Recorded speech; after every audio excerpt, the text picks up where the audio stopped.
Kyk, die winter het ook mos maar sy ou lekker goedjies om te doen. Weet mens, dis nie net negatief nie. Byvoorbeeld, soos jy kan jou Hugh Hefner japon dra en die hele tyd met hom rondloop in die tuin en so aan. My man sê altyd hy wonder net hoekom kom die meisies nie saam met die japon nie. Toe sê ek van die geld kom ook nie saam met die japon nie. En dan eet mens natuurlik baie meer soppies in die winter. En dit spaar weer jou tande, né?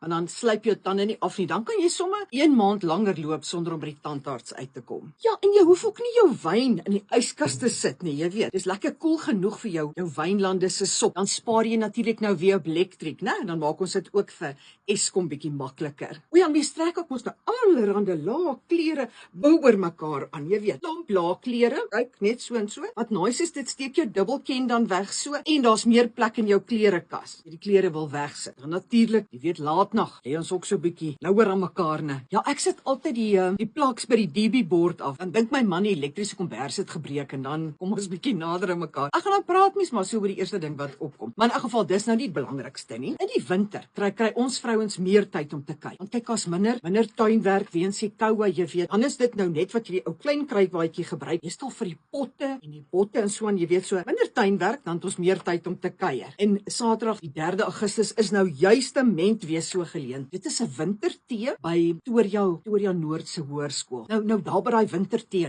dis nou vir ou vrouens, jong vrouens en skoolvrouens. Ek gaan vir julle vertikale skeletklets doen, wat ek bietjie 'n paar gedagtes met julle gaan deel, en ook vir julle wys hoe om daai ewernimmigende vleiswys te beoordeel. Dan gaan ek my baie bekende fluit speel en vir julle sing, en dan natuurlik 'n paar wentjies oor hoe om daai mansmens goeters bietjie lekker te kan bestuur en hanteer, sonder geweld of bloed en polisie sake en ambulanse. Nou tussendeur gaan daar te ete en te drinke wees, want ons wil nie hê jou bloedsuiker moet val en dan verloor jy jou hele persoonlikheid. Dis nooit lekker nie.